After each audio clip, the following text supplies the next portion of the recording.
Olá, queridos, a paz de Cristo a todos. Que bom que nós estamos aqui para mais uma pré-aula da nossa Escola Bíblica Dominical. Que bom que Cristo, nosso Senhor e Salvador, Jesus, Ele tem nos concedido mais esta oportunidade para estarmos aqui passando para você, querido aluno, professor, superintendentes, todos aqueles que amam estudar a Palavra de Deus, mais alguns comentários, subsídios que muito edificarão a nossa caminhada com Deus. Para você que não me conhece, sou o Obreiro, professor de Escola Bíblica Dominical, e nós publicamos aqui neste canal uma série de estudos bíblicos, também outras programações para a edificação do povo de Deus. E nesta oportunidade, nós publicaremos aqui a lição número 10 da classe de juvenis, a qual vai tratar do tema O Destino dos Ímpios. Na lição passada, nós estudamos sobre o destino dos justos. Vemos alguns textos bíblicos e para onde os justos que praticam a justiça aqui na terra irão após a sua morte. E nesta lição nós estudaremos aqui sobre aquelas pessoas que praticam a impiedade ou a maldade. Eles também têm um destino igualmente os justos, e nós veremos aqui. O texto principal dessa lição está em Mateus capítulo 25, versículo 41, que diz: Então dirá também aos que estiverem à sua esquerda: Apartai-vos de mim, malditos, para o fogo eterno preparado para o diabo e seus anjos. Meus queridos professores, sublinhem e coloquem aqui em destaque esta palavra fogo eterno para os nossos alunos aí nas classes das nossas escolas bíblicas dominicais. A leitura bíblica em classe dessa lição está em Mateus capítulo 25, versículo 41 até o 46. Quero destacar aqui para os queridos irmãos também o versículo 46 que diz: E irão estes para o tormento eterno, mas os justos para a vida eterna. Destaquem também, meus queridos professores, no versículo 46, as palavras tormento eterno. Nós explicaremos melhor a respeito disso nos pontos e subtópicos. Nesta lição, nós temos aqui 4 pontos que nós trataremos aqui. O primeiro ponto vai tratar sobre o estado final e morte eterna. Queridos, claro que o nosso Senhor Jesus, Ele deseja, ou seja, Ele veio ao mundo, João 3,16 diz, que Ele veio ao mundo para que todos aqueles que nele crê não pereçam, mas que tenham a vida eterna. O nosso Deus, Ele é bondoso, Ele é benigno, Ele é amoroso, Ele é um Deus de misericórdia, Ele é um Deus de justiça, e o desejo dele é que todos venham a ter o conhecimento da verdade, a qual está escrito em 1 Timóteo 2,4, e ele também não quer que alguns se percam, mas sim que todos venham a se arrepender-se após 2 Pedro capítulo 3, versículo 9. Ele quer que todos os seres humanos venham ao pleno conhecimento da verdade, e Ele quer que todos os seres humanos também venham a se arrepender para passar então a vida eterna com Ele. Como eu falei agora há pouco, a nossa vida aqui terrena, ela se findará. E nós iniciaremos uma vida eterna, iniciaremos um momento eterno com o Criador ou longe do Criador. Com o Criador é uma vida eterna de abundância, de alegria. Sem o Criador é uma vida, na verdade não posso dizer que é vida, mas é um tormento eterno, né? Um sofrimento eterno com o inimigo das nossas almas e sofrendo por toda a eternidade. Nós veremos aqui, meus queridos, que este é um momento que não será um momento esporádico, um momento que terá um período de início e um período de fim. Não. Mas este momento, a palavra de Deus nos fala claramente que será um momento eterno.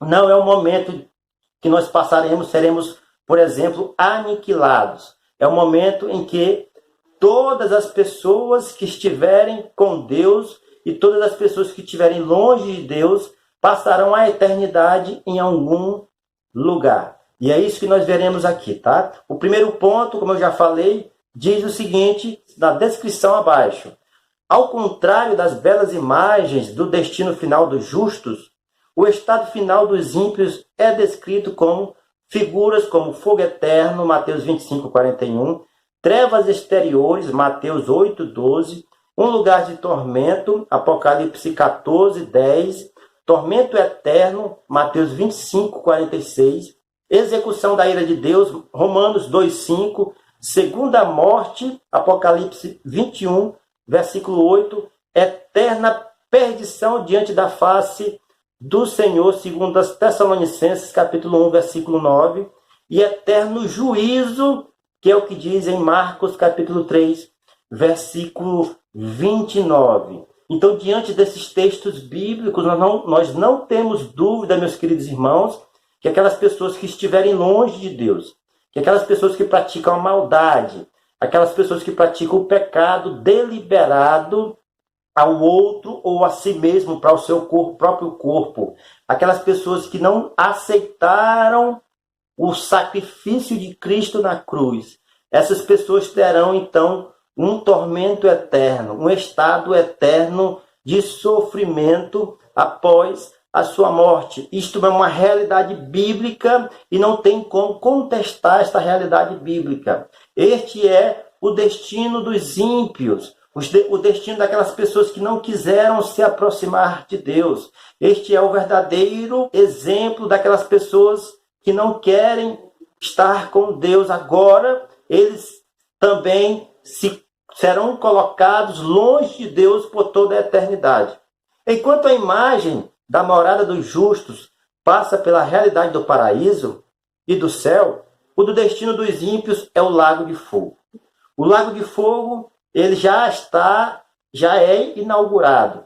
A palavra de Deus nos diz que, no livro de Apocalipse, que nos últimos dias, que nos últimos tempos, no juízo final, o diabo, seus anjos, o falso profeta e o anticristo serão jogados no lago de fogo. O lago de fogo não foi preparado para os homens, mas por causa da desobediência dos homens aqui na terra, eles serão também jogados no lago de fogo. Essa realidade não consiste em aniquilação, pois por natureza até mesmo a alma do pecador é imortal. Por natureza, nossa alma, ela não morre. Por natureza, nossa alma, ela não passa por este momento de morte. Nós morremos aqui fisicamente. Nosso corpo, ele é triconômico, ele é tricônomo, ou seja, ele é composto por corpo, alma e espírito. A nossa alma, ela é a sede das emoções, das sensações, do intelecto. O nosso espírito, ele se comunica com Deus, e o nosso corpo, ele se comunica aqui na terra. Após a nossa morte, o nosso corpo, ele volta para o pó, do lugar que nós saímos, que Deus fez Adão, e para o pó da terra nós voltaremos. A nossa alma, que é entrelaçada com o nosso espírito, estará com o Senhor no momento de alegria ou no momento de sofrimento longe de Deus. O segundo tópico vai tratar sobre Geena, o lugar de juízo. Geena é uma palavra grega que remonta à ideia de um lugar para onde todo lixo era varrido na cidade de Jerusalém. O termo aparece em Apocalipse 20, traduzido por lago de fogo. Na Bíblia, da língua portuguesa, há diversos textos bíblicos que se referem à palavra inferno, com o mesmo sentido da palavra Geena. Vejamos alguns exemplos. Lago do inferno, no inferno, Mateus 5, 22, 29 e 30. Perecer no inferno, Mateus 10, 28. Condenação do inferno, Mateus 23, 33. Em Mateus 10, 28, o nosso Senhor Jesus Cristo fala que no inferno, no tormento eterno, no fogo eterno, o bicho não morre, o verme não morre, porque há o fogo eterno que será eterno, mas também aquele que será lançado neste fogo eterno não irá morrer, e ele sofrerá então por toda a eternidade. De acordo com as escrituras sagradas, a estadia do ímpio no Geena será eterna. Mateus 25, 46. Usa o mesmo sentido da eternidade para descrever o sofrimento dos ímpios e a miséria do pecador. Então, meus queridos irmãos, diante desta realidade, o estado eterno de sofrimento, ele é real, ele irá acontecer para aquelas pessoas que não estão querendo saber de Deus agora. Enfatize isso, meus queridos professores, não para colocar medo nele. Nós falamos do inferno, nós falamos do tormento eterno, nós falamos deste momento que o ímpio passará longe de Deus com o sofrimento, não para colocar medo nas pessoas, mas para mostrar uma realidade que as Sagradas Escrituras nos ensinam. Aqueles que não estiverem próximo de Deus, eles estarão passando estes momentos de sofrimento. Isto é um alerta para todos aqueles que estão brincando hoje, por exemplo, de ser crente, brincando hoje, por exemplo, de serem pessoas que dizem ter Deus no coração, mas por outro lado, por exemplo, são bodes em meio às ovelhas. Isso nós temos que entender que esta realidade é uma realidade de advertência para que nós possamos então reconhecer quão grande será este sofrimento para aquelas pessoas que brincarem com Deus aqui na terra. Nós não podemos brincar com Deus. Nós temos sempre que tratar o nosso Senhor com muito temor, falar de Cristo com muito temor e tremor, sabendo que Ele é um Deus de amor, mas Ele também é um Deus de justiça. E a justiça de Deus é trazer aquelas pessoas que sempre praticaram a justiça aqui na terra, pregaram o Evangelho, falaram do amor de Jesus, trouxeram as pessoas para próximo de Deus, falaram de coisas boas, ensinaram as Sagradas Escrituras. Claro que Deus também irá acolher essas pessoas que praticaram essa justiça, essas pessoas que praticaram a maldade, o pecado, a matança, mataram pessoas, que praticaram a prostituição, a cobiça, a inveja, tudo que é de ruim que as Sagradas Escrituras condenam, Deus também irá aplicar o seu juízo sobre estas pessoas. O terceiro tópico da nossa lição vai tratar sobre a bondade, a santidade e a justiça de Deus. A doutrina do castigo eterno dos ímpios não é inconsistente com a bondade divina. Entretanto, muitos sustentam que, por Deus ser benevolente, ele não poderia aplicar castigo sobre suas criaturas. Isso seria violar a natureza desse Deus que é bom. Mas além de benevolente, misericordioso, amoroso, as Escrituras mostram que o Deus soberano é santo e justo. Aquilo que eu falei agora há pouco. Ele é santo, a sua santidade, a sua própria natureza é uma natureza de justiça. Então, nele não há imperfeição, nele não há injustiça, nele, no próprio Deus, Criador dos céus e da terra, não há pecado e ele rejeita por completo, abomina aqueles que praticam pecado. Então já é da sua própria natureza ser um Deus que pratica essa justiça divina. A justiça divina não falha. Aquilo que nós plantarmos aqui hoje, nós colheremos na eternidade. Aquilo que nós plantarmos nesta terra, nós colheremos diante da face do nosso Deus. O nosso Deus também é um Deus de juízo. E como nós estamos estudando aqui sobre escatologia, os últimos acontecimentos, nós vimos aí nas lições anteriores que Deus ele está praticando a sua justiça todos os dias, que Deus está praticando a sua justiça, inclusive haverá tribunais, o tribunal de Cristo, o tribunal das nações, o juízo final, ou o grande trono branco, onde todos aparecerão perante a face do Senhor. Então nós vemos que Deus é um Deus de justiça e nós devemos então levar a sério essa justiça de Deus. O quarto ponto vai tratar sobre qual a sua decisão. É impossível ficarmos indiferentes diante da palavra de Deus.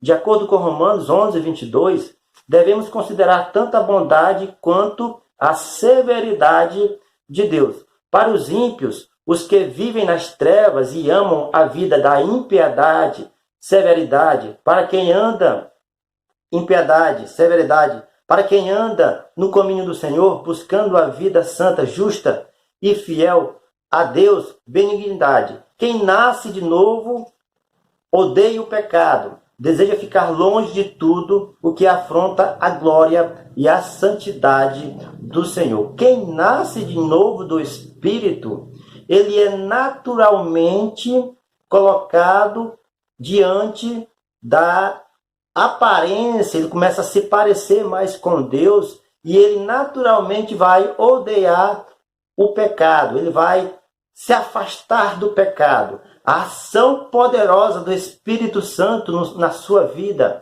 a partir do momento que ele aceita Cristo, o Espírito Santo começa a agir no seu coração e ele começa então a se afastar naturalmente do pecado. Ele começa então a amar as coisas de Deus. Ele começa então a ser impulsionado para ler mais a palavra. Ele começa então a ser impulsionado para ter mais momentos de intimidade com o Senhor. Ele começa então a valorizar mais as coisas de Deus e com isso se parecer mais com Deus, que é santo, e a sua divindade diante dos céus, dos anjos e de tudo que foi criado. Deus é um Deus santo, Deus é um Deus justo, Deus é um Deus que pratica a sua justiça. E nós precisamos saber disso, meus queridos irmãos, meus queridos alunos, meus queridos professores. Passem isso de maneira séria com seus alunos, explicando que a eternidade, o tormento da eternidade, é um tormento real diante das Escrituras, assim como a vida eterna dos justos também é uma vida real. Nós passaremos com o Senhor a nossa vida eterna de alegria, de gozo, de regozijo diante da face do Senhor. Também para aqueles que não estão querendo saber de Deus agora, infelizmente, eles serão jogados no lago de fogo e enxofre e sofrerão por toda a eternidade também longe de Deus. Que momento difícil, que momento triste para aqueles que se distanciaram de Deus. Você tem decidido, você tem tomado a sua decisão hoje, você tem se colocado com mais força e vontade para se voltar às coisas de Deus, você tem se aproximado mais de Deus. Qual a sua decisão hoje? Saiba, querido aluno, querido professor, explique isso para os seus alunos, que a decisão que eles tomarem agora, neste momento, se eles não tiverem a oportunidade de se arrepender, eles então estarão passando a eternidade longe de Deus. E nós não queremos isso para nenhum dos nossos alunos, nós não queremos isso para nenhum, porque a vontade de Deus, como nós vimos aqui, é que todos venham ter o pleno conhecimento da verdade e que todos venham alcançar a salvação. Fiquem com essa palavra, espero que Deus tenha abençoado a sua vida através desta videoaula. É um alerta para todos aqueles que se distanciarem do Senhor e queremos pedir aos alunos e professores que façam uma oração no final para que o Espírito Santo possa fortalecer a cada um que está estudando a palavra de Deus e nós então possamos estar longe deste destino final que será severo e muito triste para aquelas pessoas que se distanciarem do Senhor, tá bom? Fiquem todos na paz e até a próxima aula, se Deus, o nosso Senhor Jesus Cristo, nos permitir.